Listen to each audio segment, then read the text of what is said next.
Husband has a favorite child and it's destroying our family. This is a long read. If you can get through it, please give any advice you can. I want to start by saying my husband is a good man. He provides a very comfortable life for me and our children. He has never been abusive or manipulative. He's never kept secrets or cheated. But he has one huge flaw. He has a favorite child. We have 3 teenage sons. They are Mason, 18, Kyle, 15, and Sean, 13. Our youngest son Sean is my husband's favorite. He knows this, I know this, and what really kills me is that our children know it. It wasn't always like this. He used to be equally loving to all of our boys. But when Sean was 5 years old he got pneumonia and was dangerously close to death. It was obviously an extremely tough time for my husband and I, and through the entire hospital stay Sean always wanted his dad above anyone else. It bonded them. Ever since then my husband has always favored and spoiled Sean to the detriment of his relationships with Mason and Kyle. The 2 older boys noticed as they got older and were understandably hurt that their father always favored Sean. I had several conversations with my husband throughout the years about how he needs to realize he has 3 sons, not just one. He always listened and would make an effort to be more involved with Mason and Kyle, but it never lasted. He'd always go back to being super dad to Sean. This all came to a head today when Kyle's school had an award ceremony that Kyle would be presented an award at. This is of course a virtual event as COVID is still an issue and the boys are doing online distance learning. Essentially the event was just a large group video call where the kids would be recognized for their academic achievements, and there was a raffle for several prizes. Kyle was excited because one of the prizes was a game system he wanted. Parents were invited to join in on their own computer to get an extra entry for raffle prizes on behalf of their children. I wasn't going to be able to make it as I had work, but I told my husband to just drop in and watch them read Kyle's name and stick around so Kyle could have just a slightly better chance at getting the prize he wanted. Again, this was a virtual event. All he had to do was go to the website and sit there for less than half an hour. School events like this, even pre-COVID, were always more my thing.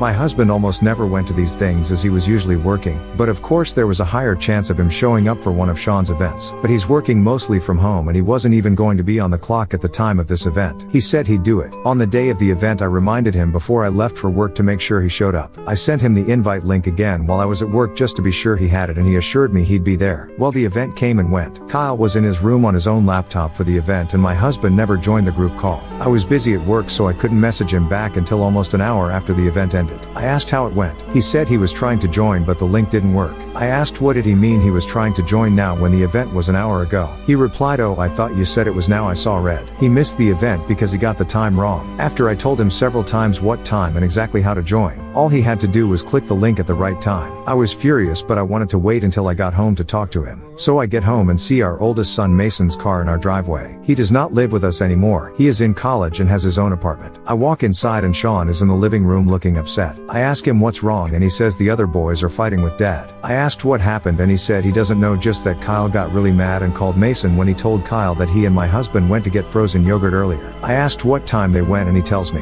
it was 10 minutes before Kyle's event. He missed the event because he chose to take Sean to get frozen yogurt. I learned later that Sean was begging him and my husband, as usual, caved and took him. At that moment Mason, Kyle, and my husband all come down the stairs. They're yelling and Mason has a duffel bag with Kyle's things. I asked what is happening and Mason says he's taking Kyle with him to stay at his apartment for a while. I told him Kyle can stay the night but he can't just move in with him. My husband said that Kyle is not leaving and he needs to talk to him privately. But Mason blew up on him. He said everyone knows Sean is his favorite and he couldn't tell Sean to wait 30 minutes before taking him to get yogurt. I told Mason I understood his anger but that we all needed to sit down and talk. Kyle joins in and says that he's tired of his dad always choosing Sean over the 2 of them and he wants to stay with Mason. My husband was apologizing and saying he doesn't choose Sean over them, he just made a mistake. Mason challenges my husband saying you always just make mistakes that leave me and Kyle on the back burner, and told him to try to remember the last time he did something with either he or Kyle alone. My husband listed 2 events. Mason reminded him Sean tagged along for both. My husband said their family and of course he's allowed to go with. Kyle shouted back that my husband has taken out of town trips with just he and Sean 3 times in the last year and a half. And he was right. Sean got visibly upset at this point. Mason said he was sorry and that this wasn't about anything he did wrong, that it was their dad's fault, not his. Sean went upstairs to his room.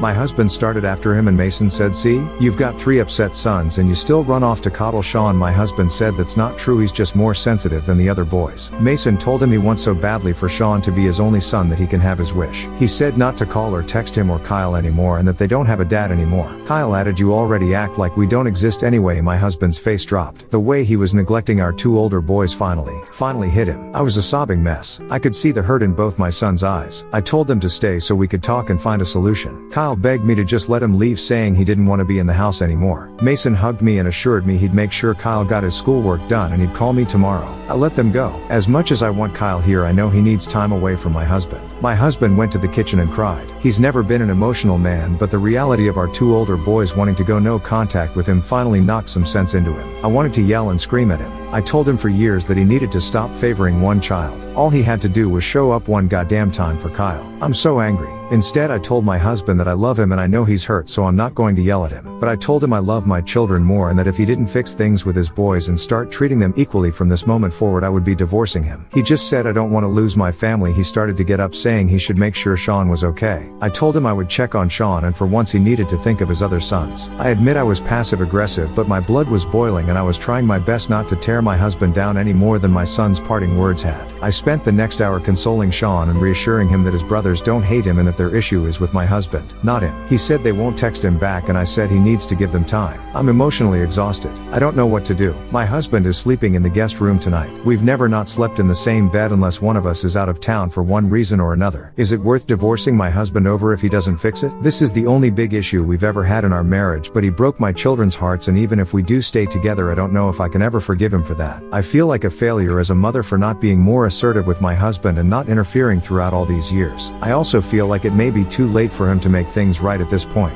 What do I do? What can I do? Update. I posted a few weeks ago about an issue with my family and there were a decent amount of people who gave great advice and reassurance on what I was already feeling. I am so incredibly happy to say that this is a good update. Great, even. First, regarding my sons, Mason called me the next day as he promised and said Kyle was settling in fine. I asked how they felt about Sean and Mason said that he and Kyle talked last night, and while they don't necessarily blame Sean, that it's still hard not to be slightly angry at him. Especially because we can all see that Sean does realize he's the favorite and leans into it. In the end, both boys texted Sean that they weren't mad, but they needed time away to cool off. Sean was of course sad, but I did get through to him that sometimes people need space. A couple days later I dropped Sean off at Mason's apartment and the boys had a movie/game night. I'm not sure what was said, but Sean came back much happier and his brothers are texting him back again. I knew they would be okay, but I was glad that Mason and Kyle are mature and kind-hearted enough to not hold on to their anger towards Sean. Regarding my husband, I admit I was weak and I caved the night of the incident. I went to the guest room and my husband was still awake and on his laptop. I asked what he was doing and he showed me the screen. He was searching for therapists. I never brought this up as a suggestion. He did it on his own. I asked why he was looking for a therapist and he said because he feels like he's only going to get one chance to make things right with the boys and he wanted a professional to tell him the best way to do so. It lifted so much of my fears and anxiety about how he felt. I cried and I told him to come back to our room. He took the next day off of work. In our entire 22 years of marriage, he has called out of work less than 5 times. He talked to 3 different therapists for roughly an hour each before deciding he liked the second one best. He's an older man with adult children and my husband said he felt like the therapist could relate to him and understand his situation best. I was so proud of him. His therapist suggested sending a short apology and promise of working on himself. Both his therapist and myself read the text but did not change or influence him in any way. The words are entirely his own. He wrote, "I'm sorry. I messed up. For years I messed up. I hate that I let it get to this point and I hate that I hurt you both so badly. I love you. I will always love you and I know you may not want to talk to me right now, but I've just started therapy and I hope in time that you boys will forgive me and give me a chance to be better for both of you. There is so much more I want to say, but I would like to say it in person. You can always call me, text me, or come home when you're ready to talk. Anytime. I will drop whatever I'm doing when you're ready to talk. Please don't hesitate to reach out. I love you boys. Love, Dad." Kyle called me a couple hours after my husband sent them the text and asked me to come over. I did. Mason and Kyle were there and they asked me if their dad really wrote the message. I assured them that he did and reiterated that neither I nor his new therapist wrote a single word of his apology. It was all him. They admitted it felt good to know that he did care, but they needed time. This was also when we talked about Sean. A week went by with no response to my husband's text. Then another. He was heartbroken. He broke down in our bedroom one night and just cried, saying he'd ruined his relationship with his sons and they were never going to forgive him.